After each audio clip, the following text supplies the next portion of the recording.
a 2, and a 1, 2, 3, 4.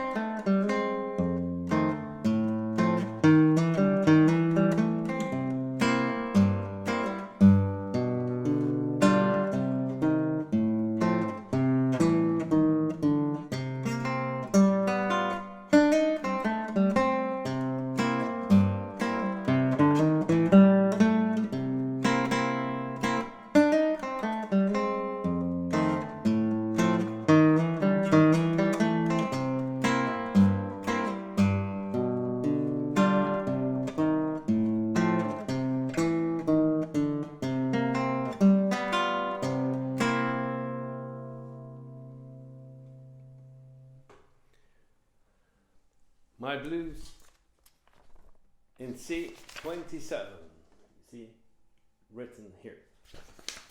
You can download the score from my website, and you can also see the scrolling score on the sound slides, which is mentioned here below.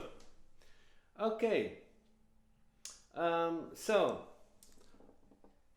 this is a major blues piece, and I'll explain first for the persons who don't know the difference between major and minor, the difference.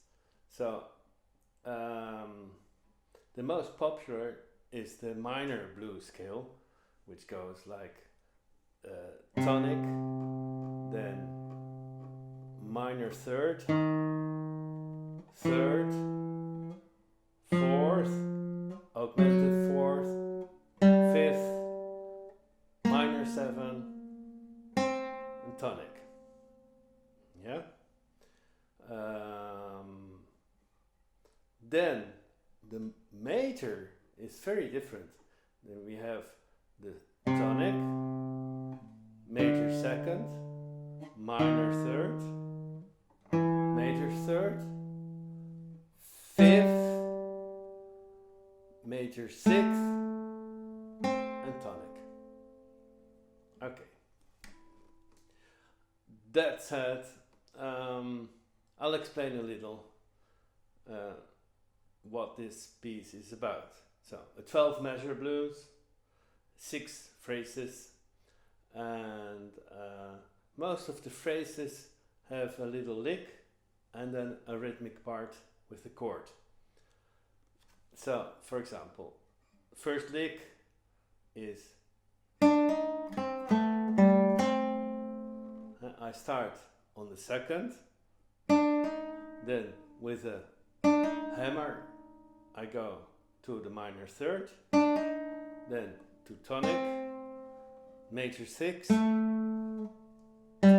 fifth, and tonic. So I think the best way to play it is with the right hand apoyando, with the rest stroke, and then perhaps it's a good idea to memorize the lick and then play. So you go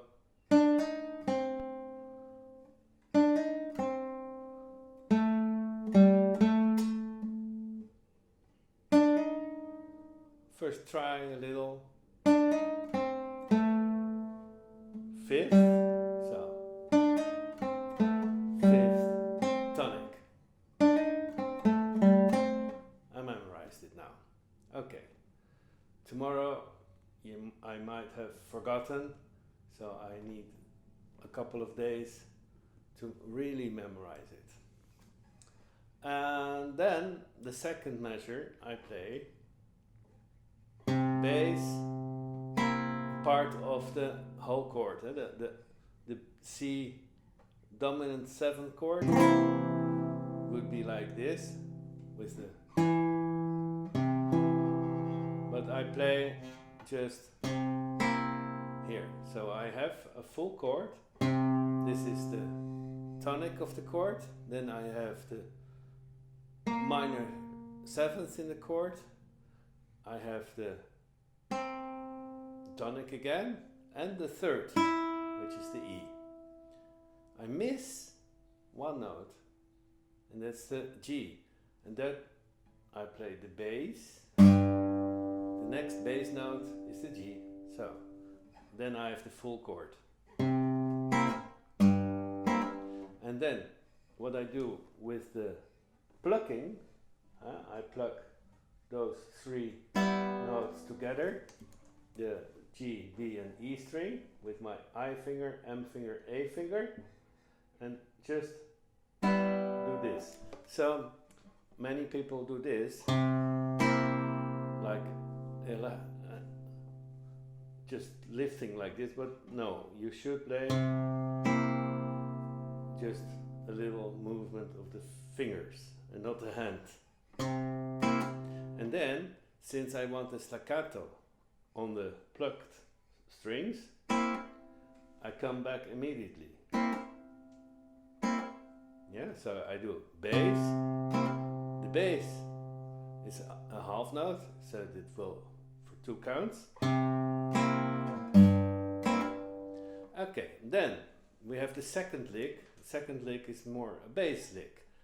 So I go again, tonic, then a second, then augmented second. That's the same thing as a minor third, in fact, its main sound. This, you could say this is an E flat, but you can also say it's a D sharp. So we go, and I do that with a little hammer. Then I go to the major third, and then I do a strange, then I go to the A, yeah, which is the major sixth. So I go tonic, and I do this with the rest stroke. Then again, a chord with a more syncopated way of playing. So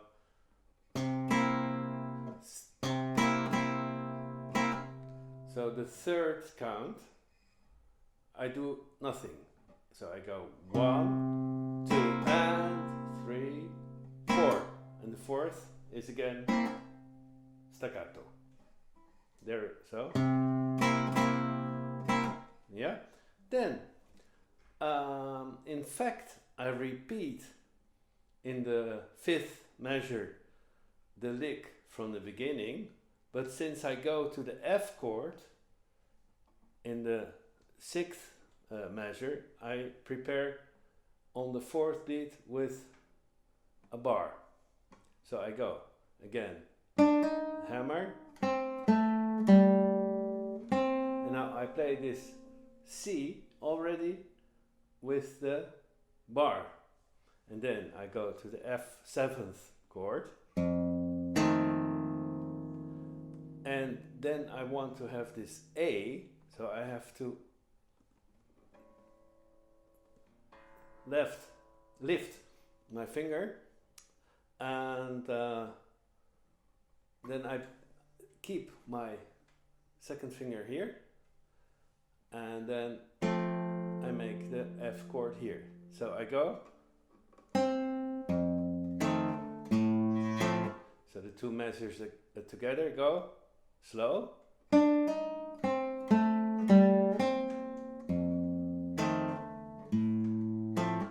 and then I'm ready for the seventh, and there I have a typical lick. I do again the augmented second, and I go to the major third, and then since I like to have this E sounding, I do the G, I play it not with the rest stroke but with the free stroke, tirando. So I go. So G, A, C. I play with the third finger, the first finger. So I have this sound, in fact, A minor sound. So it goes again, slowly, hammer, and then finally I have this chord, which is an A minor chord, and it's very much related to the C chord, because A minor is the parallel of C major. So then I go back to my C dominant 7th chord with the G in the bass. This is one way to play a C dominant 7. This is also a way to play C dominant chord, and this is another way. But for now we played this one. Then in the 9th measure we have something quite difficult. I have the G7th chord, and like always we have a dominant chord in the 9th measure, the dominant 7th, the 5th grade. There we go. G, B, D, and I play that with my thumb.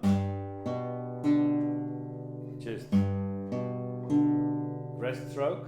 I just go, yeah, and then something quite difficult for most people, even for me. I have to really care that I don't touch with my 2nd finger the D string, because that's a free sounding string, and then still I want to have G, D, F here.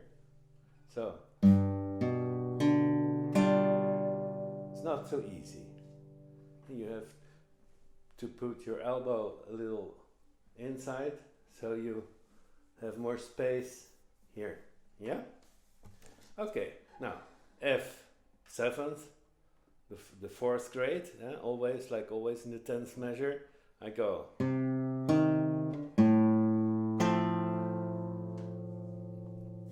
That's nothing special. Then I have a very simple turnaround. I have, you call that a chromatic turnaround. So I could have had, of course, something more complex like, sorry.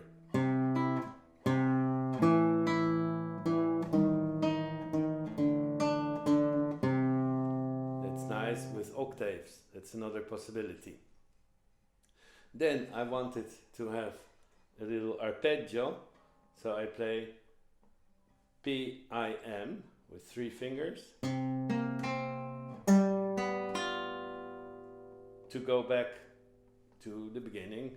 And so I have this C7 chord and G7 chord, G7 chord. So I go.